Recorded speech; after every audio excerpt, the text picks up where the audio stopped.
6, 5, 4, 3, 2, 1. Live from the Rob Christensen Radio Network Satellite Studio, it's Jim and Rob Overanalyze the Movies.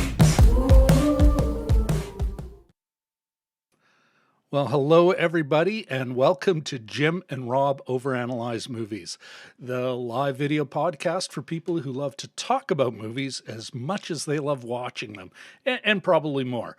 I'd hear me and my co-host Jim, my good friend Jim, like to go beyond the movie, to get into beyond the review, to get into the story, the craft, the meaning of the films we watch today. And that's why I'm not going to start as I usually do. Of course, last week, Jim and I we were super fortunate. We got to take a look at got to take another look at Flashback. And this time we're joined by Caroline Vigneault, the director, the writer, the star of the piece. And be perfectly honest with you folks, myself, Jim, starstruck, and how could we not? That said, when you strip it all down, this woman she left the legal profession and you could argue she's dedicated her creative career, her artistic career, in large part to telling the women's rights story certainly from a France and a French perspective. She's unashamedly a feminist.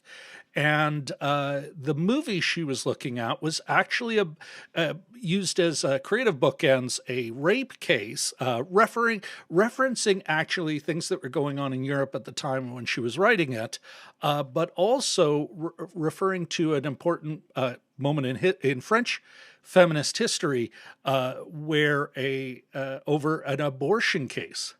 Now, of course, zoom to this week, we have learned that our American friends will likely lose their right to use their legal right to an abortion, to a safe and legal abortion.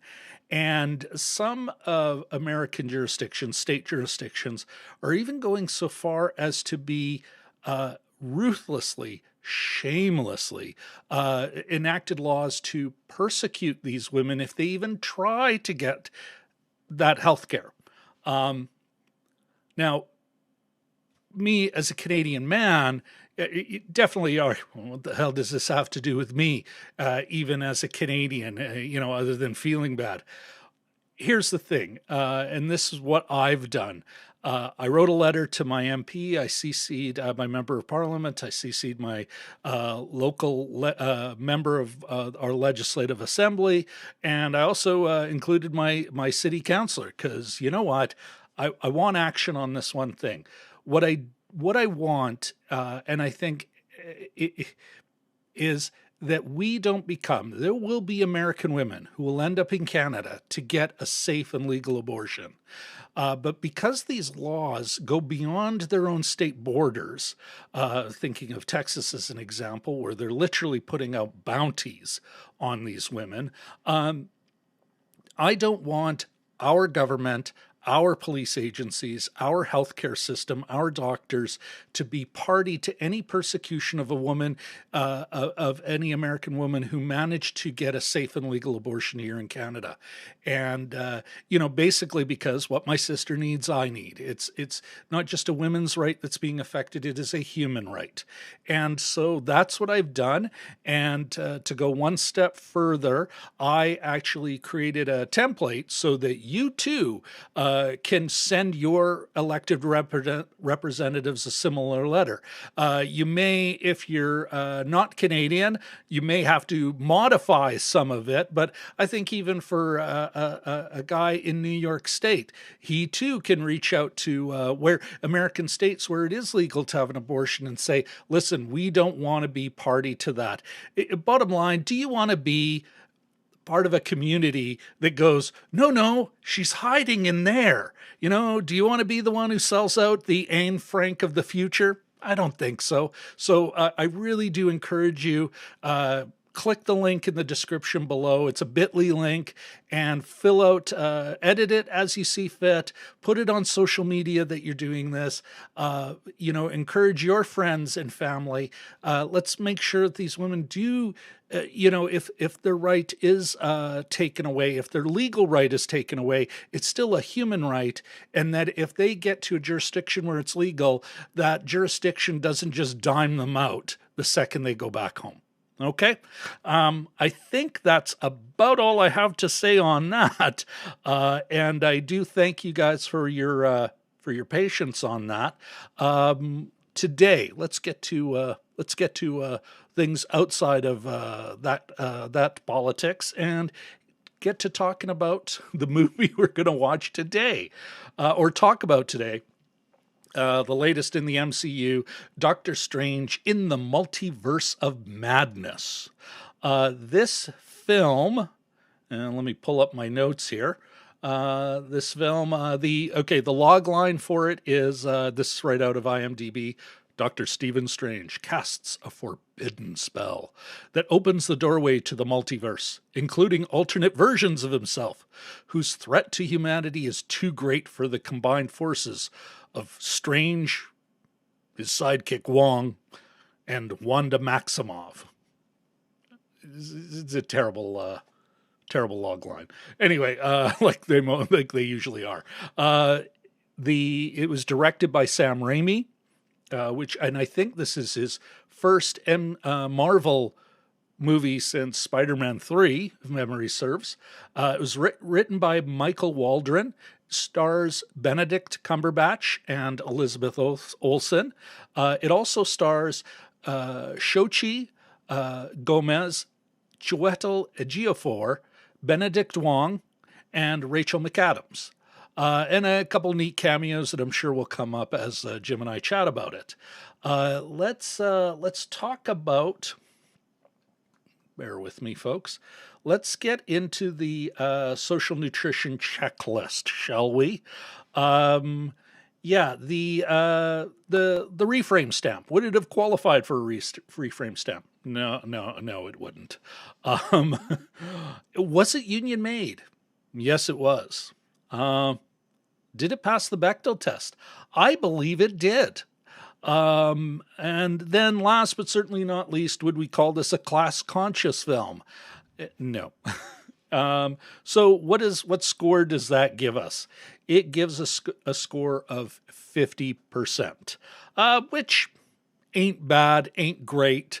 I really need to do a deeper dive into the data so we can say, hey, is this above average for us, below average? What should Jim and I be trying to do to, move that number up?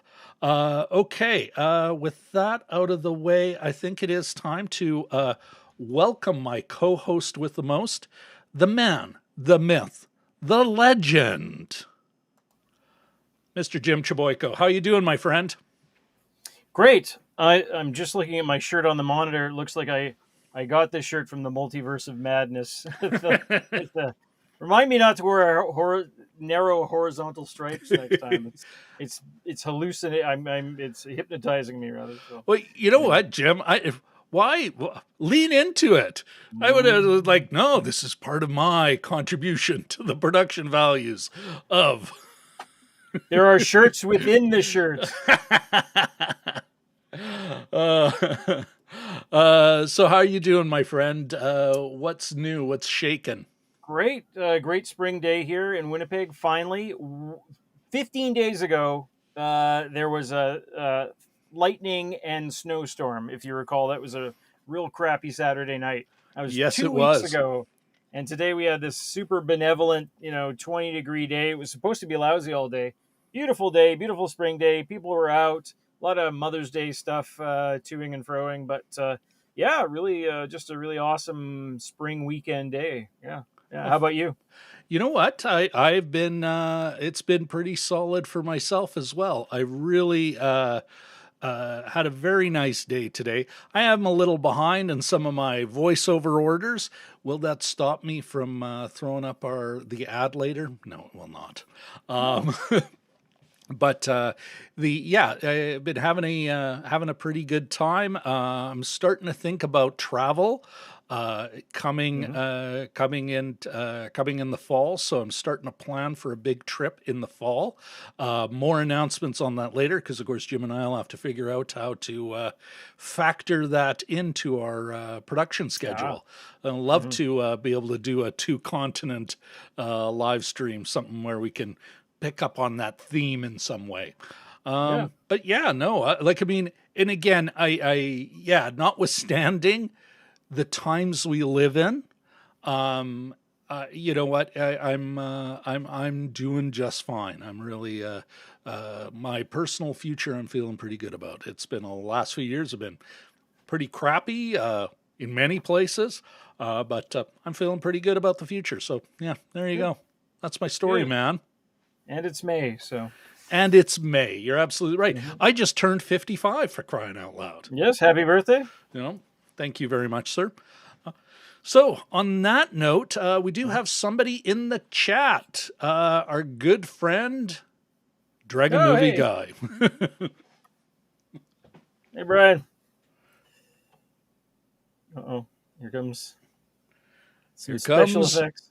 The thunder. Dragon Movie Guy. That's awesome. All right. Okay. Jim, do you want to get into it? Sure. It's like a threat. You want to get into it? Well, in times in which I didn't really do a write down a quick review because we had done a parking lot review, but I can go over it quickly.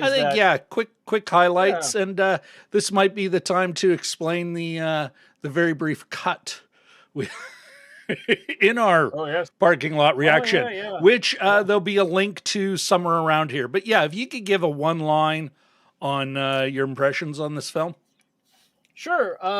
It is Doctor Strange at a certain reflective point in his life, and while he is at the wedding of his former love. What did you think of the movie? Oh, is that what you want? Yeah. That's a one line of what you thought. Oh, okay. Either people have no clue and they shouldn't be here.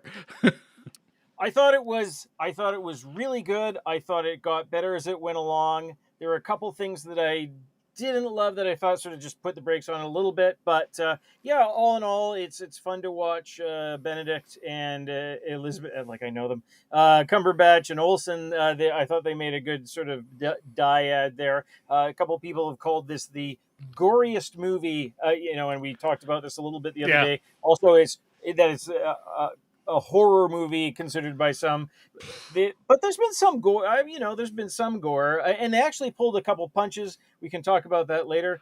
But the third act for me, I was all in for the third act. Yeah. It was there was a couple segments there that really sold this one on me, and I was generally like so sucked in. I wasn't really thinking about anything else. I was just like right into the movie. So which is always the best sign. Yeah. How Perfect. About you? For myself, I'm going to. It was funny. Dan Murrell, in his non-spoiler review, referred to it as like he was really down on it, even to a point where he, for all intents and purposes, he's like, this is don't go see this movie, he was really down on it. And one of the things he said, which rang true to me, while I still maintain I liked it, I had a good time, he was talking about it as empty calories. He didn't think there were any stakes, that it was empty calories. It didn't have as much punch as it could have had. And you know what, he is not wrong. Yet, you know what? I had fun, and I think that's that. Like, I mean, if I ran into someone today, it's like, what's it about? Usual MCU nonsense, running through the multiverse, trying to get a thing to defeat someone. There you go. But it's still, like you said, I enjoyed it. It was fun. I came out of the theater going, that was a pleasant experience. Anything deeper on the analysis end, I'll discuss later. Of course, here's the thing, and DMG in his 1 minute review, because I now that I take myself out of my review embargo, once I'm like, hey, I've already said something, I've seen it, I know what I'm talking about. Back to the horror elements. I'm wondering if anyone actually is billing this as a horror movie, or is it just like a little seed and just everyone's reacting to it, saying, oh, it's been billed as their first horror movie. And it's like, is that just some idiot on Twitter who, like trolling, looking for clicks? Yeah. Oh, excuse me. Because everyone said what we said, not a horror movie, horror elements, some gore. Yeah. But, and this is where I'm even pushing back on everyone else, including you, Jim. The one thing I'd say is like, there is nothing they did in here that was like, wasn't in Ghostbusters, wasn't in any of the first three Raiders, Indiana Jones movies. This is almost like more, if it's anything, it's a return to form and a great return to something, an adventure movie that's a little less PG and a little more, okay, we're all adults here, even if we're not legally. Anyway, there's my take. Yeah. We should fill people in, inquiring minds who want to know about our little Doctor Strange like adventure right. on Thursday. Well, yeah, we've got, because we've got Walt in the house. Anyway, Walt's here. Walt from Walt's Flicks Picks, hovering on the edge after not seeing the feature as usual. But he also, in his comment, in his comment on our parking lot reaction, he noted at the end, nearing the end, how it's like, oh wait, and then there's a decided cut, and me going, okay, we got to go now, and you, Jim, backing up. Yeah, we should do one of those ones on the move. Maybe if there's like a Baby Driver like movie, we just drive and talk. Yeah, not a bad idea. And then perhaps our last one. And R.I.P.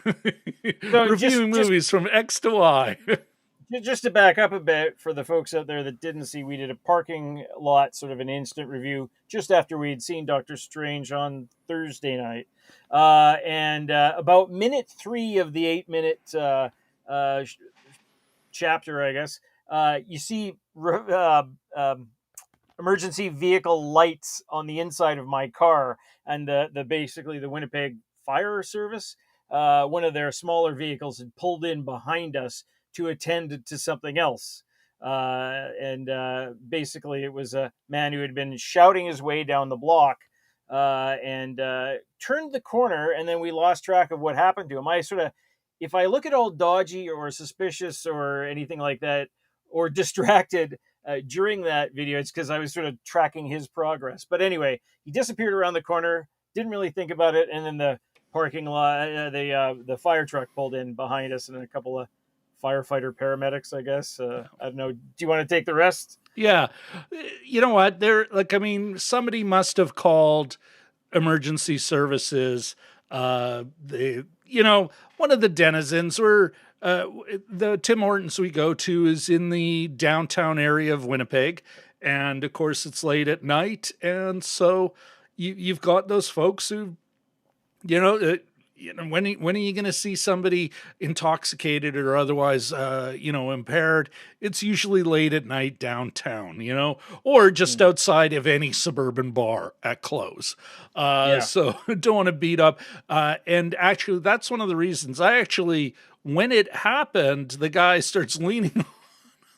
He comes back. Obviously, fire paramedic didn't find him. He comes back, and then and it was funny. It's like we're kind of aware of him, and then all of a sudden, there's this moron leaning all over the car, and I even I flashed the my cell phone at the guy, and I didn't catch his face, but it was interesting. The local denizen. You know what? When I did the I rarely have to edit our parking lot reactions. Maybe a little tiny trim at the beginning and in the end, just to tighten it up a little. But this is the first time I'm like, no, I'm going to cut that out. It's, I don't want to add to or provide fuel for idiots to go, oh, that's why I don't go downtown, or whatever lame excuse. At no time did I, it's one of those things you're uncomfortable, but I didn't feel like my physical safety was threatened. No. I'm sure you were more like, just don't break the mirror on my car. Yeah, basically. So anyway, that was the upshot of that story. It as we were walking out of the movie theater, superheroes are so brave. Look, that man, he's approaching us. Let's run. Yeah, you kind of got to say, interesting contrast there. Yeah, if these superhero movies are supposed to get us to do something in our own lives, apparently either A, it's not working, or B, maybe that's we're the citizenry. We're supposed to run. Yeah. It's just that there was no superhero there to save the day. From being inconvenienced by, somebody impaired. Okay. Walt, this is funny, Jim. Walt in the, from Walt's Flicks Picks. How does he put it here? Just a sec. In the chat, he goes, it was a cutaway like Putin's mystery departure from that rally coverage. Oh, it's the best. Walt, you know what? Glad you're here, even if you didn't see the movie. You and DMG, we're going to have a great time tonight. All right. I think, though, that does put us, I think it's time, Jim, to, let's get into the spoiler zone. Sounds good. And the craft. Jim, if it's okay with you, I'd like to start in this one. Yeah. And I think, and I'm actually going to start with, Walt has a comment in the chat, and he goes, how much of the horror feel comes from the focus on Raimi? And I do think that maybe let's say the outside the film narrative, like the editorializing about it is, like if a different director did it, would we be saying horror as much? But because Raimi's doing it, we're looking at that. Because, I wouldn't say Spielberg, although his first film was, let's say, a horror or at least a scary movie, we don't think of Spielberg that way. But we certainly think of Raimi that way. Walt, I think that's a valid point. But getting into the craft and the design and everything, I will say this, at least visually, is, and some of it's just let's say the subject matter and the, let's say and this can even be, we can get into it in the meaning, like there's always that Orientalist exoticism going on. For good and bad, though, it makes for a more visually interesting film. I think it does allow a filmmaker and the production designer and the cinematographer and the visual effects folks to get a little outside of their comfort zone versus, say, a Captain America, and I enjoyed that part. I thought that was well done. I liked the costumes, and of course the performances were all pretty solid. Yeah, like you said, Jim, earlier, the Scarlet Witch, Wanda Maximoff character is an interesting character and makes for a conflicted villain, and Cumberbatch, a conflicted protagonist. That makes for an interesting conflict, and they do work well together. So, you felt some of that. I mean, everyone it's still within. How did you put it, Jim, in the parking lot review? It's you're almost overdosing on Marvel, and it's like there's still that sort of Marvel look and feel, Stamp. and the Yeah. stamp. Thank you. But yeah, other than that, and you know what? I'm sure we're going to mention this a lot as everything's planted properly, including the look. I think there's seeds of what we're gonna visually experience later in the movie early on, including a set piece before we even see our universe's Doctor Strange. And yeah, that third act, it puts it just the gas, the Yeah. the gas pedals put to the floor, and you really get into the moment, and you get into the everything's working. And that last act, you see and experience so much. A noteworthy scene just on a craft level, one awesome wizard fight that isn't just lightning streaks. And I'm going to hand it over to you, Jim, to talk about that scene as a way for you to talk about the craft. But that was like that worth the movie in and of itself. That was. What do you tell us about it? Yeah, Walt, cover your ears if you do, earmuffs if you don't want to hear about it. So heading into the third act, our Doctor Strange takes a chance and approaches another Doctor Strange, his Sanctum Sanctorum, and things aren't exactly kosher there, but he's still he's talking to this other version of Doctor Strange, and basically they have. I guess it'd be the Marvel equivalent of a dance-off, but it's all done with music and musical notes. And they end up casting I can't even remember how it starts, but I think it with piano, like paper sheet music, and the piano notes on it, and he uses those and literally weaponizes them, and it sort of goes back and forth. Yeah. For about 3 or 4 minutes. Danny Elfman, of course, did the score on, well, not of course, but Danny Elfman, if you didn't know, did the score on this, and fully up to the task. It's this sonic kind of absolutely John Cale kind of, who knows, orchestra, and it's all this. I know it's very controlled, but it sounds like insane. And so they have basically this music battle that it's almost like a sonic battle rather than a music battle, but it's just totally. I was like, whoa, well, I've never seen this before, and it was fun and great and inspired, and so you're bringing elements of design, and you're bringing in elements of the score, and everyone's fully up to the task, and it's it was interesting, and another way to do this, anyway, in my opinion. Well, all of a sudden they're awesome. Conducting. They're not pew, pew, pew. And they're now conducting. They look like maestros. Yeah. Just a killer scene, killer production design, killer creativity. That was just and again I mean, there was some other cool moments and neat ideas that hinted at, how much more they could potentially do with this. But even up to that point, it's like, wow, this is cool. Yeah. And just, fun. And it really, as the movie goes on, the first couple acts, I'm like, yeah, this is good. This is good.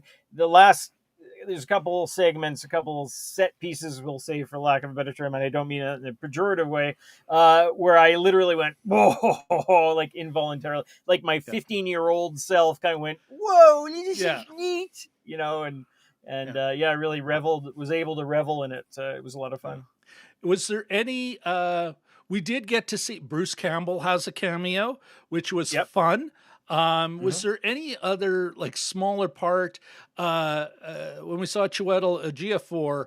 I mean, I purposely didn't make him I put him in the middle of the Ulsa story because he really doesn't play a huge role. Although there's No. a great comic moment at the end, you know, because he's an alternate, an Yes. Yeah. alternate universe guy. You know, I'm starting to see why my other didn't like you, or what. You know, it was a great. Yeah. It Yeah. was it was fun. It was a fun bit. But was there anyone else? Because there was. I mean, you had. Oh, what's his name? John Krasinski. Yeah, John John Krasinski, Mhm. cameo from, and folks, you're in the spoiler zone. Suck it up. Yeah. Haley Atwell Mhm. plays the British, you know, Captain Britain. I know it's not Captain Britain, but that Yeah. alternate universe. She's the British British Avenger. Was there any of those where you're like, kind of, oh, that's a nice little performance? They leaned into it, or Patrick Stewart was in it, as well as Yeah. Mr. Dr. X there.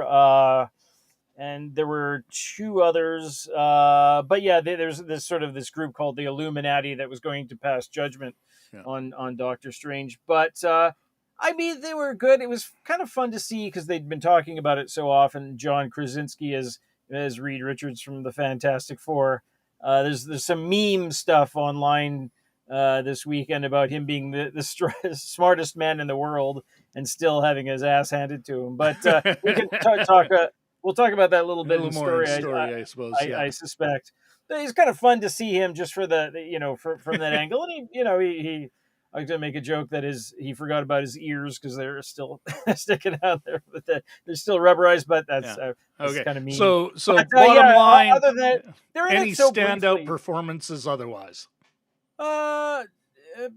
No, I think the lead two are sort of the best. I always enjoy Wong, the character Wong. He's kind of fun to watch and easy to cheer for, and him and Doctor Strange have a nice relationship as well. They have They nice chemistry. Yeah.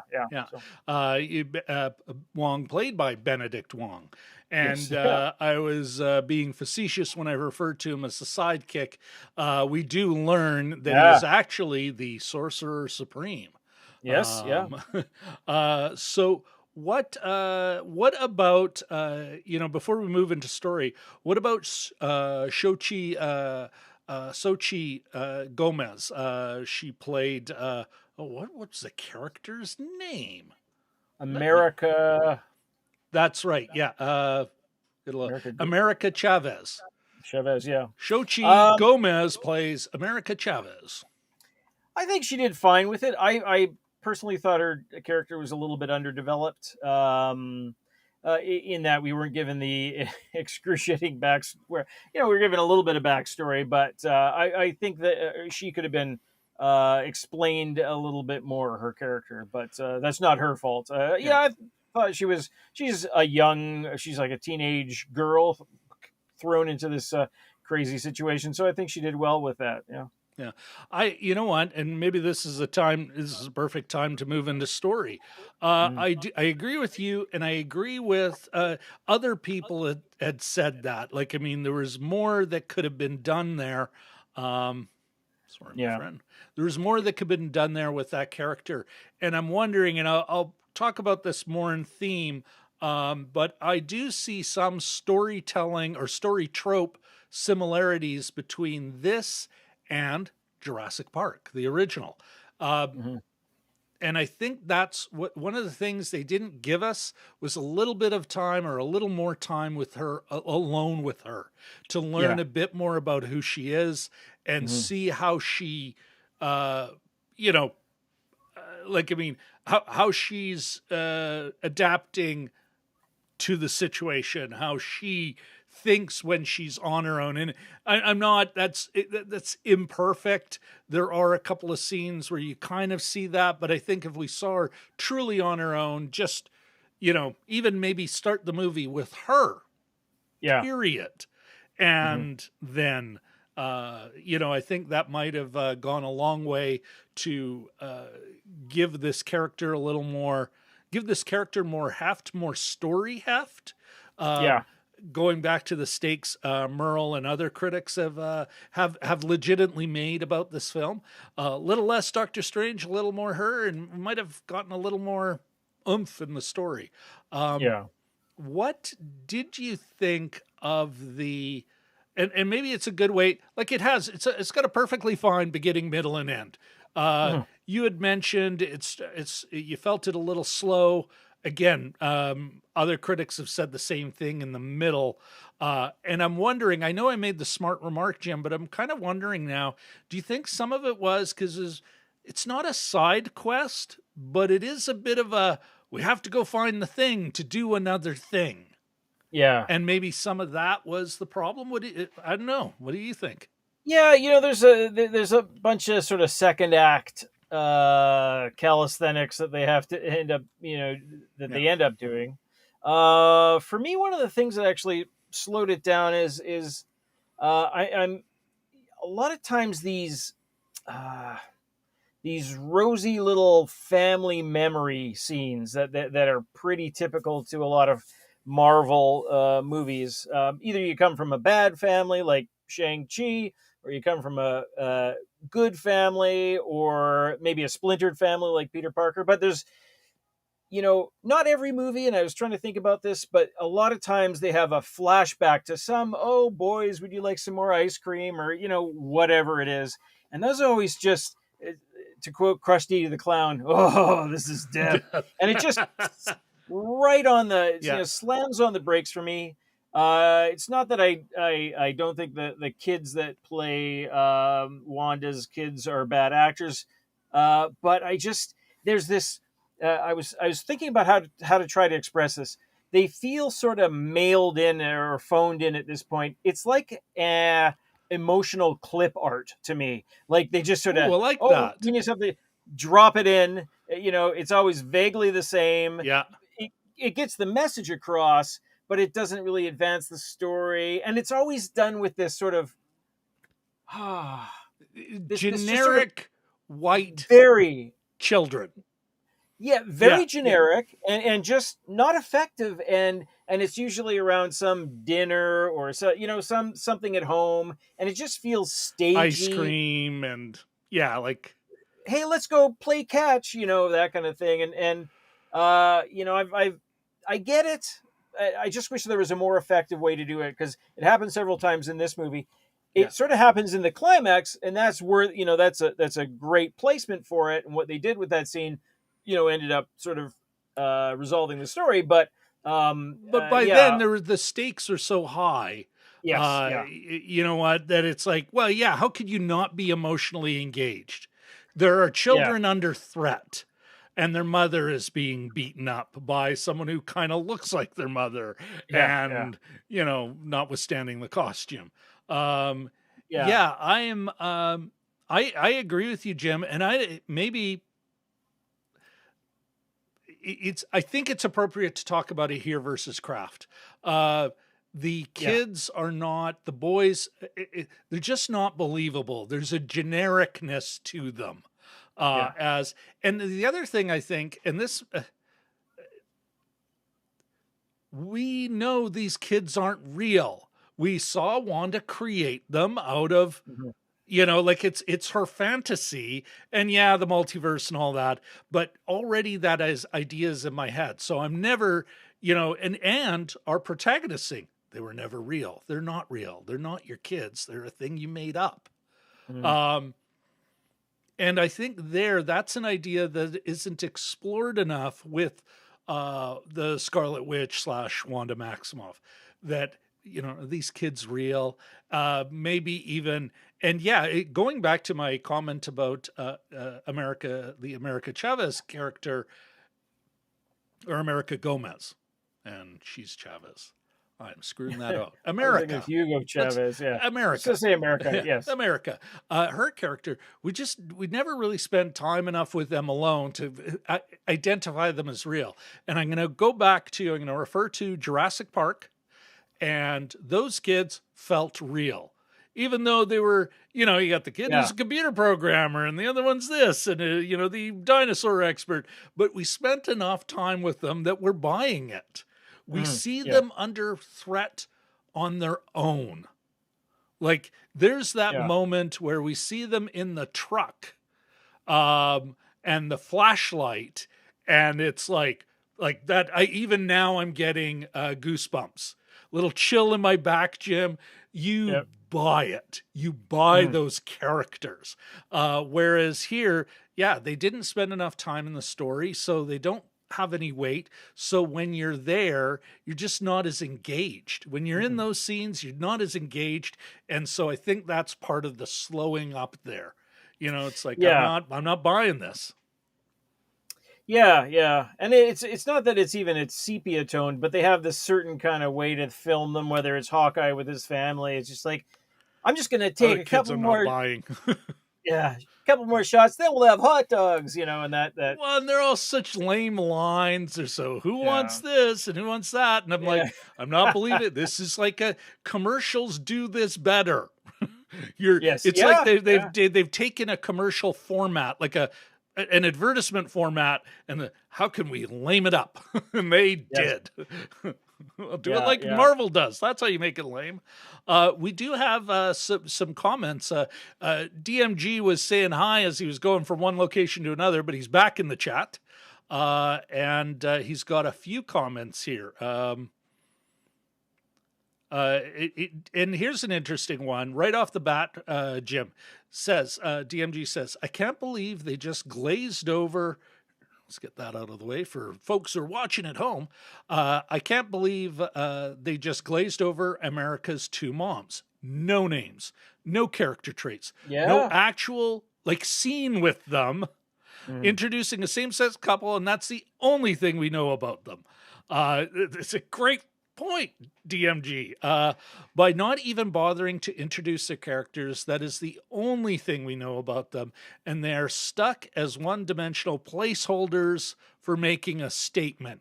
I would disagree with you on that, DMG, and I know the statement you're talking about. But I do agree with you. Like, again, going back to what I was saying about the beginning of the story, Jim, give us some time with her.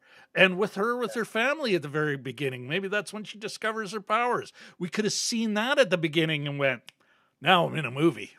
Okay. Yeah. We've got, oh my goodness, we got someone. I'm going to continue. We got somebody new in the chat. Welcome to Derpy Gaming. Hey, Derpy Gaming. Welcome to the chat, man. Or woman. They? There you go. Okay. Anyone that thinks this movie was good is a biased Marvel movie fan. It sucked. Oh my God, Jim, we got our first troll. Our first legitimate troll. We are making it. I think we had one last year, didn't we? I can't remember. We had a brief kind of anti-China thing. But it was barely here. This is this is an actual troll. This is a time for celebration, Jim. Yay! No offense, Derpy. Awesome. If I can call you Derpy. No, that's a troll. Okay. All right. Walt goes on. All these comments make the script sound like it was created by a committee with a checklist. You know what? I would disagree with that. I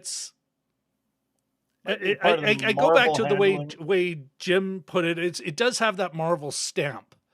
And we are into 20 years and how many films?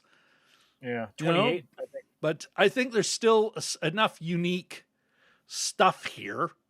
But it's anyway, I learned that from DMG's video. There we go. But Walt, actually, you do have a point. Yeah, we're not really singing the story's praises. It does have a kind of, except that third act. Okay. So you know what, Walt? Check it out. And then, let's circle back on this one. Okay, DMG says, such a shame that they are reduced to a stereotype and nothing more. Barely even a stereotype. Two women with a kid. Yeah. He's like, and that's another one of those really basic family scenes that are just sort of that are just it says makes it come across as peachy or advocational. a bit of advocacy when I don't think that was the intention. Yeah, I don't think they had any intention. It was almost like, you could have flipped a coin. Are they same sex or the same sex it is? Women, men. Women. Yeah. Are we going to give them more than 3 seconds? Apparently not. I wonder what they are in the credits. Parent 1, Parent 2. You know what? Mom 2. A good science fiction movie would say it's well, in our dimension there is only women. That's the way it works. One line, and all of a sudden you're like, oh, that's.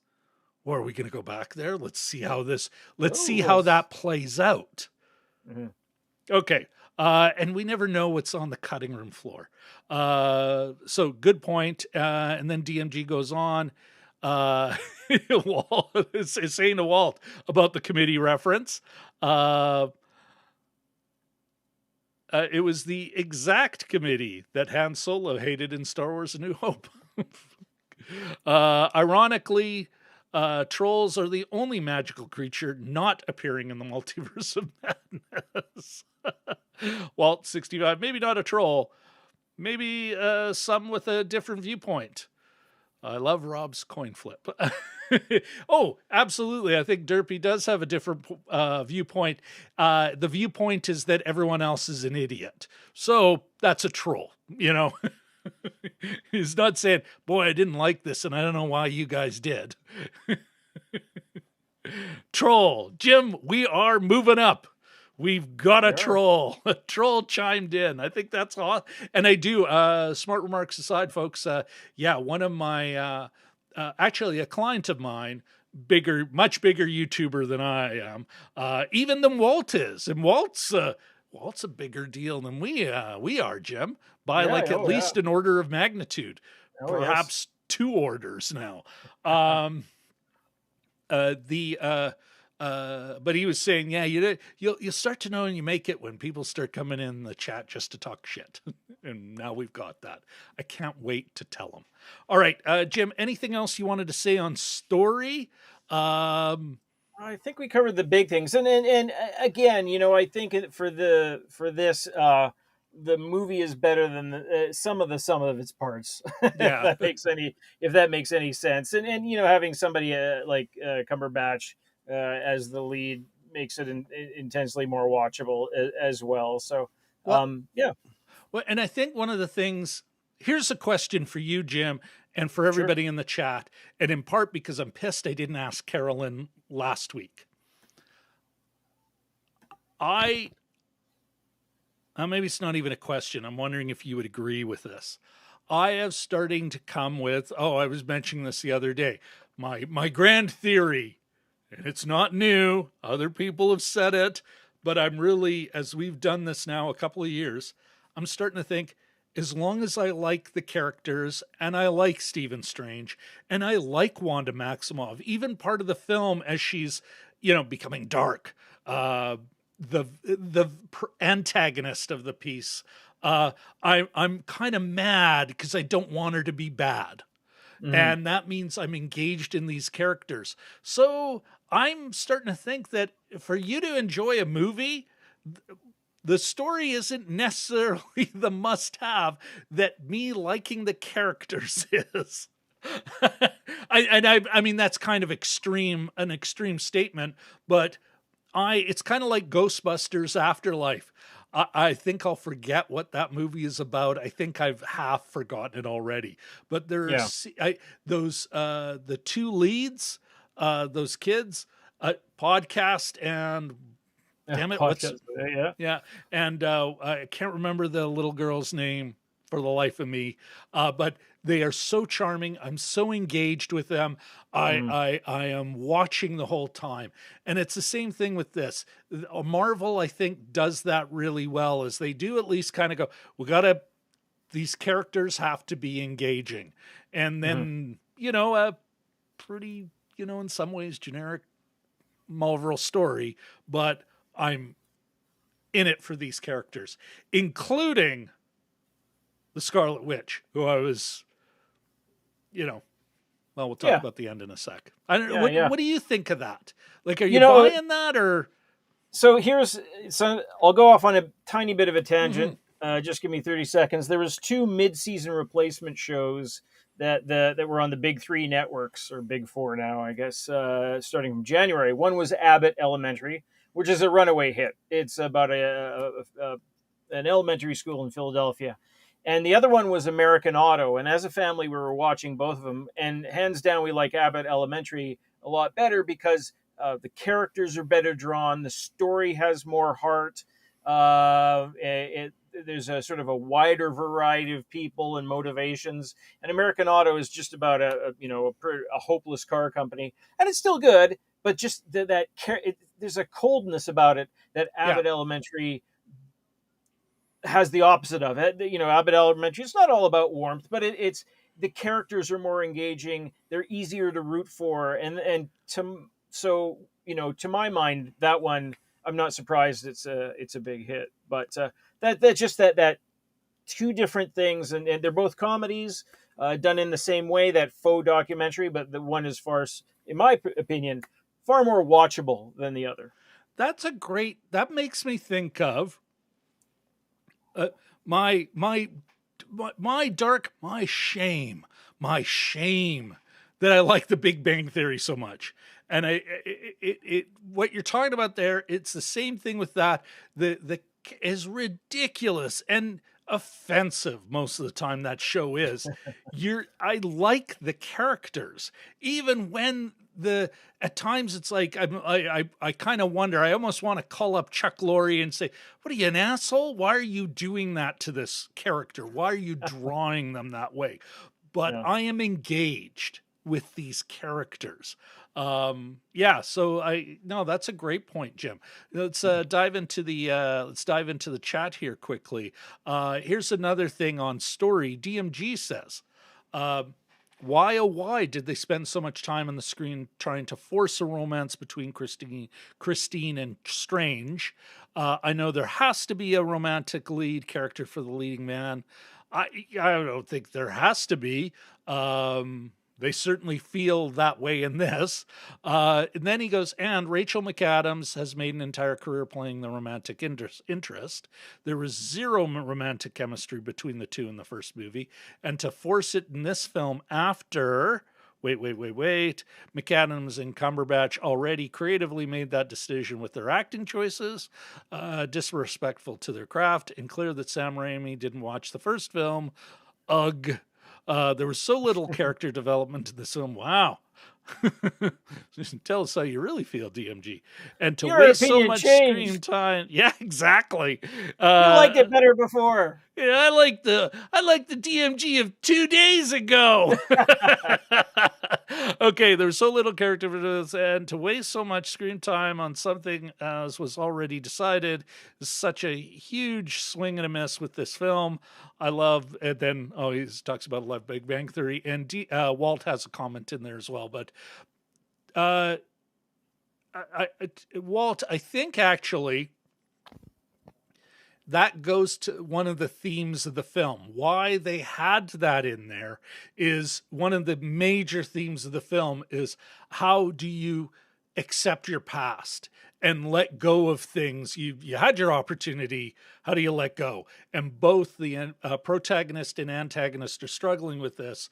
I don't think they're trying to force a romance as much as trying to force character growth in Strange to kind of, and this is, I think, maybe a weakness in the story, is they didn't quite give us enough where how Strange is tempted himself by the access to the multiverse and how he could shop for a version that that where he could have a different life, his hands. But they didn't quite give us enough of that, but I think that went to theme. I think that's why they were doing it. Walt says, what do you think, Jim? Are you buying that? Or And that just reminded me, when I was watching it, I thought, are they going to go full Last Temptation of Christ on us in this this movie? Like, or he's going to be like pinned against a wall or something, and all I can see is him and Christine with a bunch of quintuplets or something like that, and and a nice sepia-toned picnic scene or something. Oh, pass the Classic. potato salad, Dad. Yeah, or no, they something like already that. gave that. They chose those Yeah. scenes for Wanda Maximoff.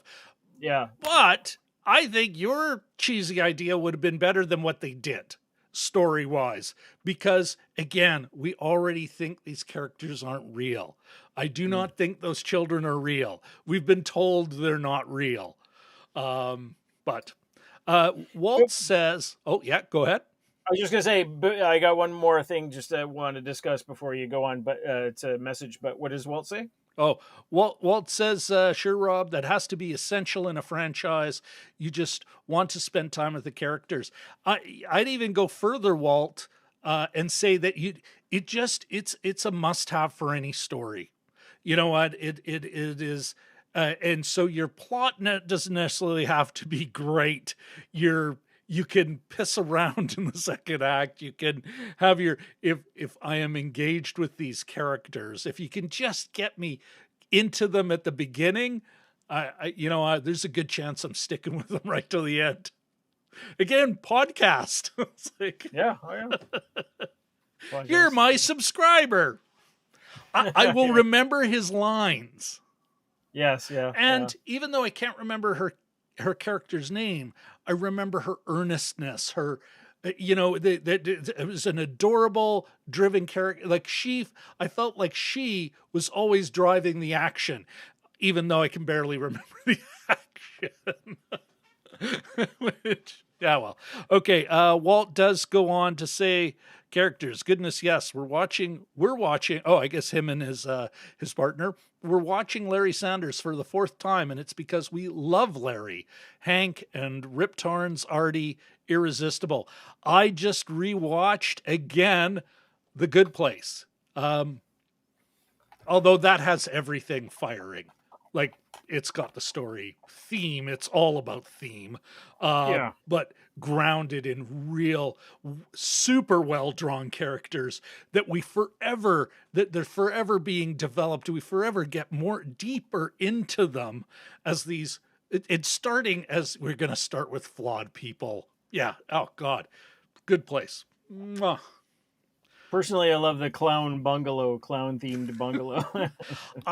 It wasn't until it was pointed out to me that even on the outside, it's basically just an abstract clown face. Yeah. And I was like, Yes. oh, for crying out loud.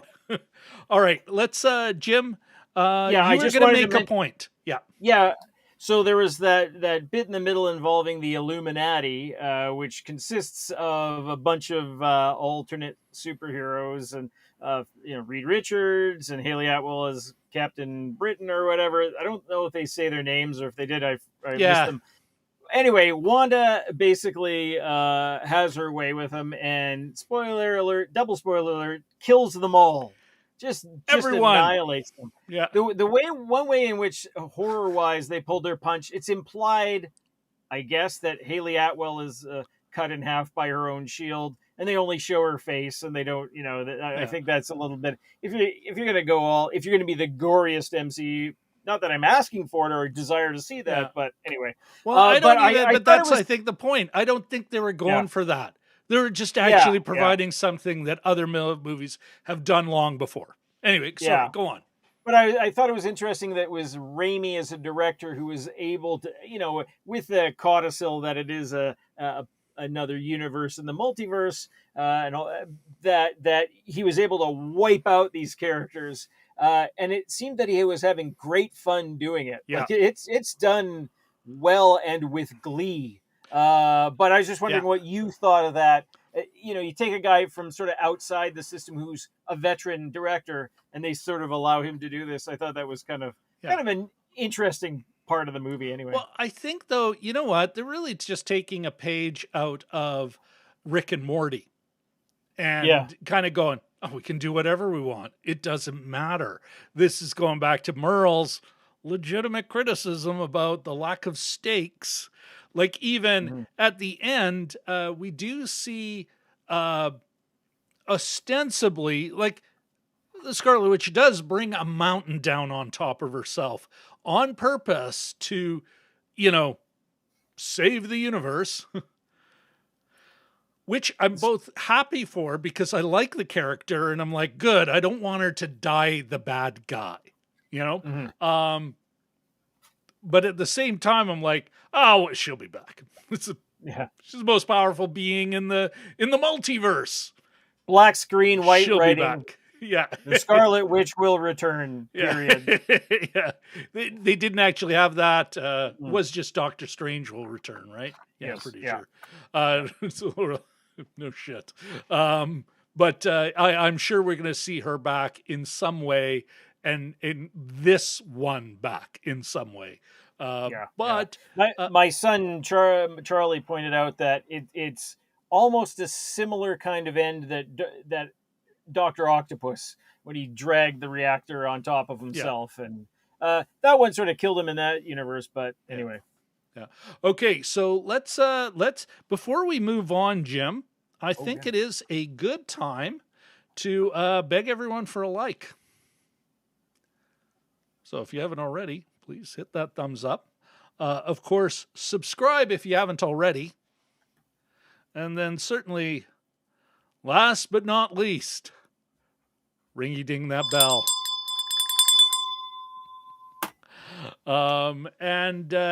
Actually, I am going to take this opportunity, folks, to play an ad. It's my ad for my little Fiverr hustle. There is a link in the description, but here we go. Do you need a professionally produced male voiceover? Whether it's for a conversational script? Well, I can tell you, people need to start thinking beyond PowerPoint. A product or service pitch.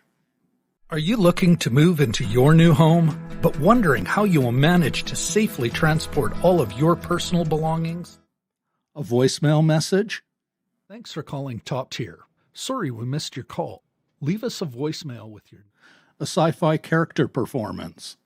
He's bluffing. Maybe with a little sound design. High-speed screw locked on. Evasive maneuver. Evasive maneuver. Whatever your voiceover needs are, I want to be your voiceover guy. Well, there you go, everybody. thanks to our sponsor. Me, Rob Christensen. And yes, I do have a link in the description if you need podcast editing even. I am actually reproducing for a couple of YouTubers now. A few YouTubers help them put their thing together. I've helped create a couple of podcasts, edit a couple, and I just maintain a couple. So if you want to join that, click on my Fiverr link. Okay, Jim, let's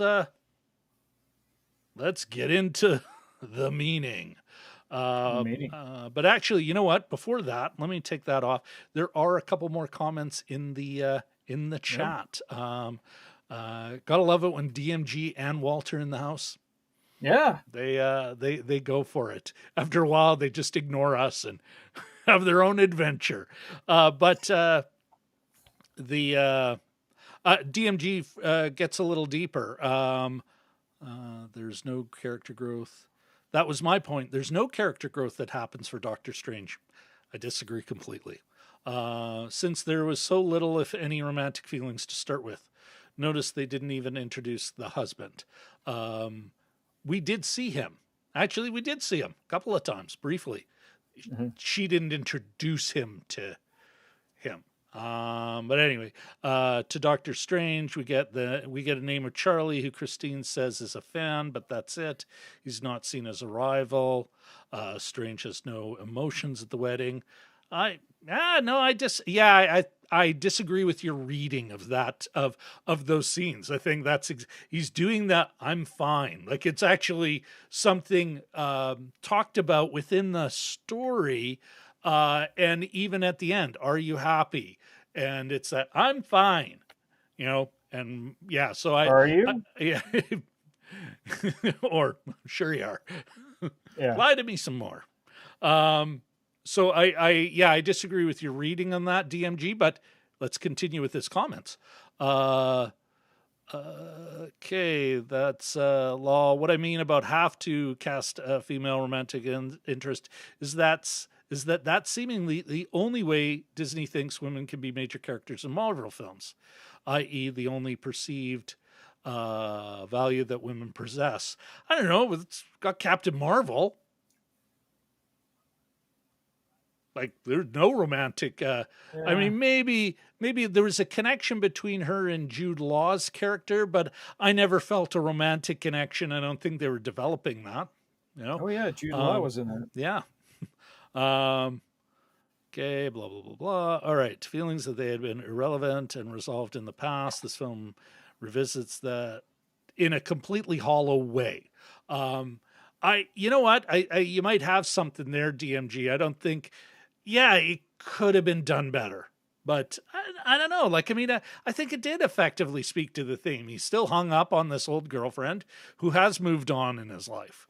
I think they could have made that stronger, just, a little bit more as he's having his as he goes adventuring with America, even if there is a bit more conflict between those two, and she starts getting under his skin, and things come out, maybe, but anyway, anytime you get surprises or twists on tropes that don't happen often makes stories much richer and fun to debate. Yes, I concur. Jim, meaning. Mm-hmm. Well, you and I were talking about it about I sort of lost track, but about 3 or 4 times, and they're all clearly going for something. One character asks another, "Are you happy?" And we'll just isolate that one there. So I think Christine asks that of Stephen. Stephen asks that of Wong. A couple other characters. It's almost like a viral thought that kind of goes throughout this film, and they're just wonder. And at one point, Doctor Strange says, "I thought that saving the world would do that for me." Yeah. But or the universe or the multiverse, but it really hasn't. And so I think a lot of it is sort of coming to terms with just what you're sort of getting a clear view of what your life entails, like what makes a good day for Doctor Strange, or what would make a good day for any of the other characters. But I think him in particular, he's sort of not. He's got all the trappings, but I don't know if he's feeling it so much currently. Yeah. And I think that's it's almost like a deeper exploration, because it wasn't. Yeah. In the first film, we're presented with a guy who's all overtly about external praise for accomplishment. And I did watch the first Doctor Strange before we went and saw this one, Jim. And one of the things that the Sorcerer Supreme, played by Tilda Swinton, her version of that character, she actually accuses him of being a bit of a coward, that he'll only take the one that's interesting but not risky. It's got to be something that shows off his skills, but not something where, well, it's just going to die. It's going to hurt my record. It's almost like a boxer trying to find the right opponent. So we want to build up our win streak, but it can't be just me beating up on a the right tomato can, which is a great slang in boxing, tomato can. But anyway, that is a great piece of slang. So so I think as we get into this film, where some of his BS has been stripped from him, but he's still about, well, if I do this thing, accomplish this thing, which is infinitely harder, and he really is at risk, and there's true peril, then I will. So that part has been dealt with in his character, but he's still kind of a goal-focused guy, a task-driven guy, and whereas Wong gives like a great, almost Buddhist response at the end of this film, just kind of putting it in its totality and how he's satisfied with his life. So I think the next stage of development for Doctor Strange is going to be about that. I also thought, and I mentioned this the other day, Jim, when we were chatting about it, I also thought and I'm developing this more. There is, because he's forever, I don't get kids. And that's the Jurassic Park reference I'm making. Sam Neill's character, Yeah. was very much I don't get kid, I don't like kids. They're, hey, get it off me, get it off. And by the end of the film, he's a nurturing, defending, caring father figure, and Laura Dern, his love interest, looks on him positively. They don't go in totally that way, but there is this America who, again, if she was developed just a bit better, not a lot more, but a bit more, I still liked her. But at the end, she's obviously now, well, this is a father figure I can actually count on. Like the other Doctor Strange, who was going to take my power to, quote, defend the universe by killing me. So at the end, you see her, she finds a home and everything. And, is there more? We'll see later on, more development in that direction. But I think family actually, a regular touchstone for Marvel movies, but even stronger here. Because, forever he's don't get kids, but then, he at least says, I like you. And I am actually supposed to be about you, not, what's the point of defending the universe if you're killing a kid for it? Yeah, exactly. Which is definitely, I think, another thematic question, sort of the trolley problem writ large, utilitarianism writ large. How can you tell I might have bought the Good Place and Philosophy book? Because I did. Yeah. Anyway, cool. And that instructs how the conclusion, that what drives the decisions that he makes, which is kind of, are you like almost like the end game kind of thing? Are you going to be like all the other Stranges? How did that work out for them? But and actually, like, also the conflict with Wanda Maximoff, the Scarlet Witch's character, because now she's gone the other extreme. Only I can make sure those children are safe. Like, to a point of being willing to kill their mother. Yes. Yeah. For their safety. It's the reverse. But they're flip sides of the same thematic coin, let's say. The children. Someone think of the children. That isn't Wanda Maximoff. The things that have been done in the name of saving children is pretty horrifying, but anyhow. Quick, Walt had to leave. He says, "Keep well, all. I'll have much more to say in 2 weeks in the Star Wars debate." Yes, does that film hold up? Really? We're super looking forward to that. Okay, Jim, what else can we say on meaning here? Well, you and I were talking about it on Thursday, and we may have already covered it in some way, but it's that whole, it's not surprising that a film that sends you, ripping through different universes and dimensions and stuff makes you a little existential. I can't. Why am I like this? Why am I in such a strange mood? You're right. Yeah, but it does. It's all that stuff happens. All the sound and fury, and at the very end, he's sort of thinking about his place, and that's kind of an interesting little denouement, I guess. But you and I were also talking about the whole notion of, we might have touched on it, letting go. Right. That sort of that I think we said earlier today, coming to terms with your past, and for both the main, antagonist and protagonist, this is something that they're obviously struggling with and going in different directions, sort of with. But, what could have, and she's more than that. She could have been reduced to a walking, talking, breathing MacGuffin. America's character, America, the character. She also, there's a bit of a there's that in her story as well. This Yes, idea, first of accepting also when it's not your fault. You aren't responsible, because you aren't responsible for everything. Sometimes things just happen. Yeah. Yeah, but you're absolutely right. I can't believe I forgot that.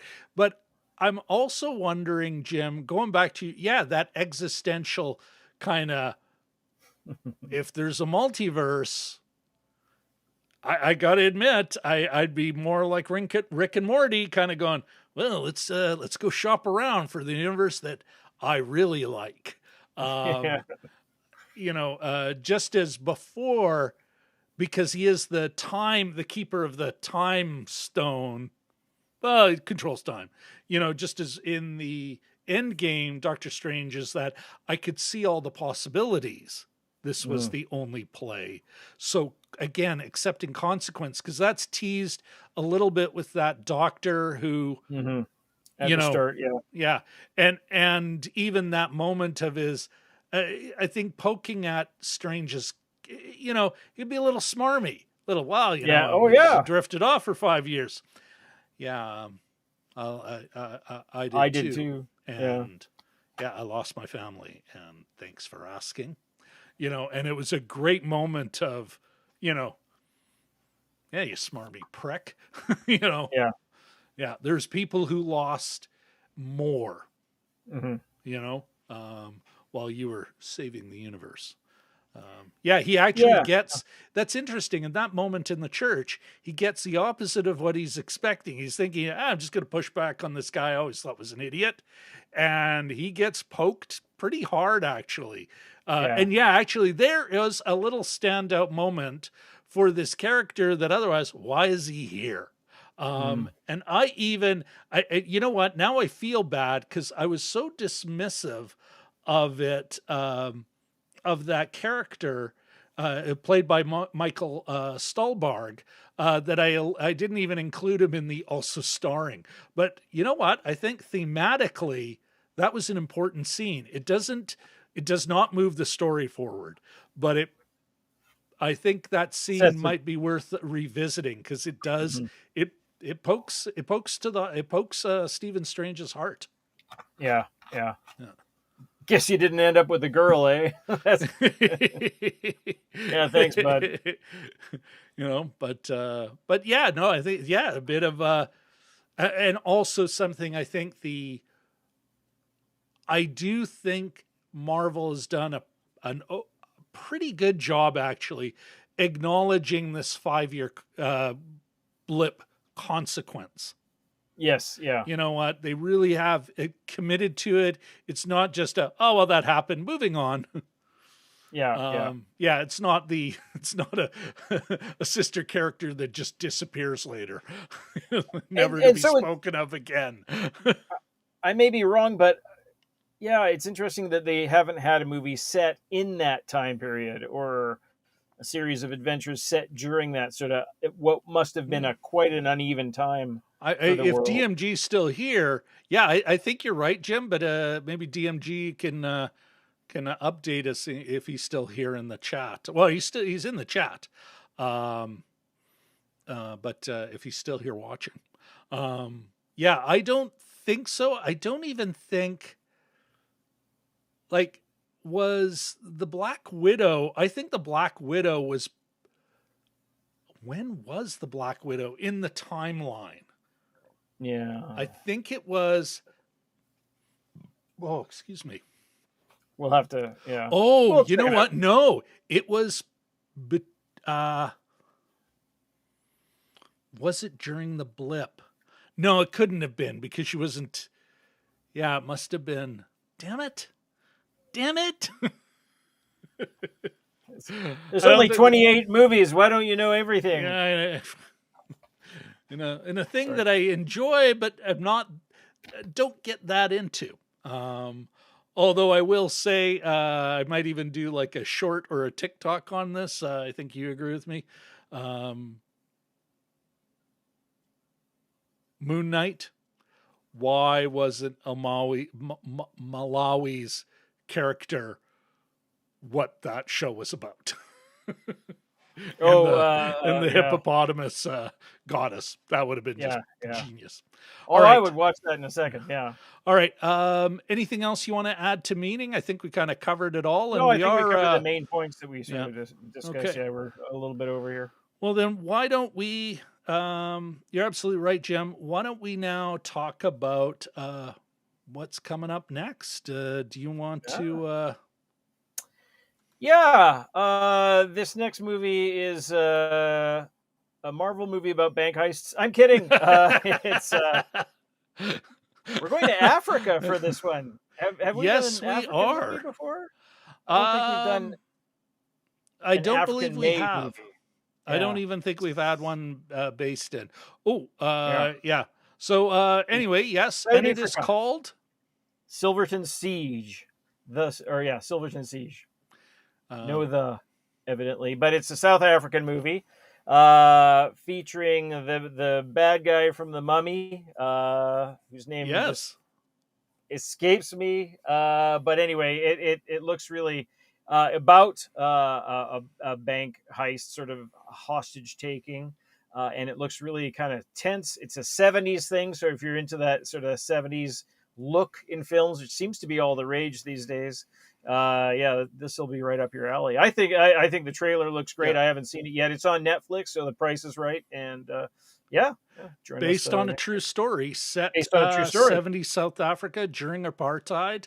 I'm with you, Jim. That is going to be an exciting flick. And again, folks, that is Silverton Siege. We'll be looking at that next Sunday.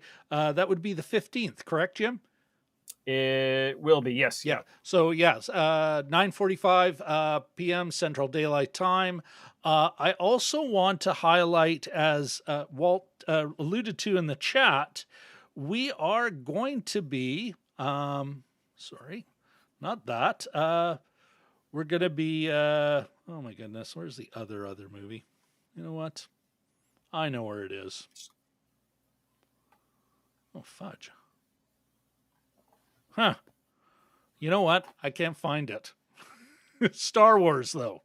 We are going to be, the week after that, we're going to do our, and I want to get everyone ready for this because it'll be part of a couple of shows, but the week after next, we are going to be talking about Star Wars a few days before the Obi-Wan series comes out. And we're going to be asking the question, does Star Wars A New Hope hold up? All right, Jim, let's get back to this movie and let's talk about the director. We've given Sam Raimi a pass or a fail.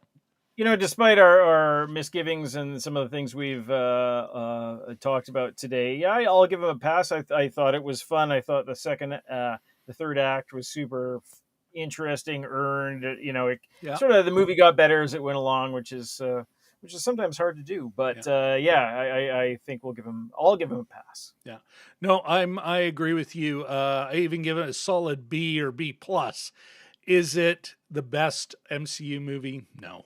But there's enough in there and enough of Sam Raimi there is his stamp on it as well.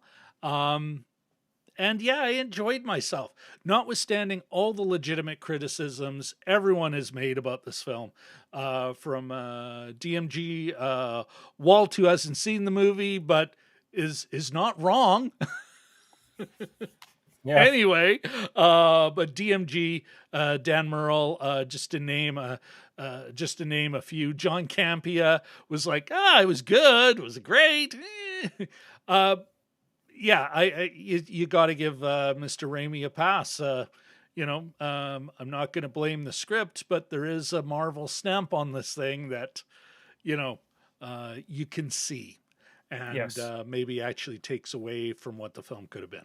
And that leads me, Jim, to final thoughts. And if you're cool with this, I do want to, you know what, DMG, you're absolutely right. I do want to agree with you in the macro about the way Marvel, for the most part, approaches women characters in these things. Women are almost always and I did notice this, especially in this film, where Rachel McAdams' character is still playing the supportive, the one who challenges, much like, who plays the former romantic interest in the Venom movies? It's the same kind of like a helpmeet / I'm going to be your moral conscience. I'm going to ask you the hard questions. It's the nurturer character. Yeah. I had seen a reference to, finally she gets to do more than, and I'm like, well, she's more in the movie. She's a little more active, but she's still, her main purpose, it seems, is to challenge Stephen emotionally. And, that's something that, they did. Even Haley Atwell's, Carter, character in the original in Captain America, the original Avenger, she is as much about challenging him as she's a quote badass, close quote. And yeah, so DMG in macro, I agree with you 100%. They do not do as much as they could do with women characters, but there are a couple of standouts. I think Captain Marvel was an amazing movie. It's got a lot of the problems we've described in this. And I don't think the character is as likable, but at least she's definitely, there's no romance there. She's not a nurturer. She's about kicking ass. Zoe Saldana is more interesting in Guardians of the Galaxy, like her character, her sister. Totally. Like, I don't think it's as extreme as what you're talking about, but they've got a problem. Yeah. So there's my final thought. What about you, Jim? Oh, other than click the link, write your member of parliament. And I'm mostly directing this at guys. You know what? Do my damnedest not to tell women what to do on this terrible issue. Okay. Sorry, Jim. Go. Couple things that I didn't mention during some of the craft segment. I appreciated at the end with zombie Doctor Strange. Some of those visuals I thought sort of came from like a Korean or Japanese. I'm thinking of the white screen with that sort of the gaseous beings, almost like the Raiders of the Lost Ark angels, that were sort of swirling around him. That was really what the Dementors could have been in the Harry Potter movies, because they conjured that way better in this film than you saw it visually in The Prisoner of Azkaban. Yeah. Also, some of the handling of whether you call it body horror or what, when there's one point where Scarlet Witch is coming out of a mirror and her body's all weird, like almost like a character from The Ring. Yeah. There's when Scarlet Witch is pursuing the three protagonists underneath New York City, and she's sort of limping and sort of zombie-like herself, and she's covered with blood. She's taken over a different person's body. She's dream walking or whatever the hell they were. And then so there's some really interesting elements here visually that we didn't touch upon. So kudos to the team that handled that. The last thing I wanted to say, and maybe it's me, and maybe I'm reading Ukraine into everything, but I thought there was, and I don't think there was given when this was made. So I don't think it's purposeful. But you have one super powerful character being unrealistic and destructive and hitting an international force of a bunch of people that are trying to defend their own home. Especially it struck me, I was thinking about all the international conscripts, and then at what's Cumberbatch? Cumberbatch. So you have the one Scottish guy who when I first saw him, I thought he was a Confederate soldier. I thought, what? But he's Scottish. When you have this group of sort of international transcripts against this one foe that's essentially shooting missiles at everything and trying to destroy cultural buildings and that kind of thing. I don't know. It's just me. I think that is totally you reading into it. but I'm right. Sure you are. Except that, what have we learned in the Ukraine situation? That in many respects, yes, Russia is far more. Well, not even far more. Like it's more powerful than, let's say, Hungary, but it is not the all powerful thing that. Yeah, Scarlet Witch in the end said, "Well, I'm gonna flatten you all." Yeah. Like she is the most powerful Avenger / protagonist. Like, I mean, it is obviously where they're going. Like whereas Russia, what are we finding out? It's like, wow, for all the shit they have, they are not, and they're not winning, or they're not losing because the other side has strength of character.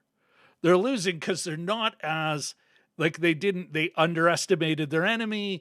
They're, fighting a different, they much like the United States rolling into Vietnam thinking, well, we got all the big guns, we'll win.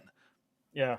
Didn't work out for them. Like, we shouldn't be looking at Ukraine and Russia. It's like, oh, this is a new kind of war. It's like, no, it just happens. We're on the side of the victims this time when we were on the side of the bullies before. So we forever, we're reinterpreting this experience because of whose side we're on. Exactly. But yeah, we saw that in Vietnam, And the other thing too, use a little WD-40 occasionally. Maintain your equipment. But well, that would mean that they have to be richer than they actually are. Remember, it's an economy the size of Canada, and we're a quarter of their population. That is a have-not country that's got to support, like, even for their much vaunted size. I can't believe we're talking about this. That's right. It's not even about, it's like a couple of military experts here. Well, I was in the militia once. I believe you were a cadet at one time, weren't you, I was Jim? an Air Cadets. Well, there you go. That makes Am I not on CNN? All right, everybody. First of all, let's conjure up some sound. let's say goodbye to our wonderful chat, the best chat on the internet. DMG. Ooh, he does have a couple of last comments. Sam Raimi had directing Rust. First directorial effort since 2013's Oz, the Great and Powerful, 9 years. Do you really think, DMG, we're seeing Rust? I think it's easily explained. It's like, well, it's a Marvel movie and it has to hit certain beats. This was way better than Oz. Okay, DMG though, here's a great. I liked that Wong finally is portrayed as a badass in this film. You're absolutely right. He was, and we're seeing the same Wong that we saw in Shang-Chi. Like somebody more than just a sidekick. He's not the Asian manservant / personal assistant / subordinate of the first film. I think that's a little harsh, but okay. Wong is finally a fully fleshed character, except giving him a first name. Because maybe he's like Madonna. That's his name. Wong. Maybe he's Indonesian, and like a lot of Indonesians, he has a mononym, which is only one name. There we go. Well, there you go. I'm grasping at straws. Yeah, it's a better straw than I had with the Madonna reference. I just like the word mononym, but anyway. All right. Anyway, let's give a big shout out though. DMG, thanks so much for coming by. Walt, thank you very much for coming by. Seeing both of you guys in the chat always makes it interesting. How about Derpy Gamer? Oh yeah, Derpy Gaming. Thank you. Have we lost him? Have we lost Derpy? Oh yeah, I'm sure. I let's see. Where's Derpy Gaming? Way back. So there. we have DG and DMG on the show. Derpy Gaming. Anyone that thinks this movie was good is a biased Marvel movie fan. It sucked. What if Derpy Gaming is DMG from another universe? Oh. the I'm well, just I kidding. don't know. I think DMG did a great job of criticizing this movie in this universe. Did we need troll DMG from another universe just to be a jerk? No. All right. Again, folks, next movie we're going to be looking at is Silverton Siege. Until then, thank you all very much. Jim, Jim, I guess we're just going to wave bye-bye.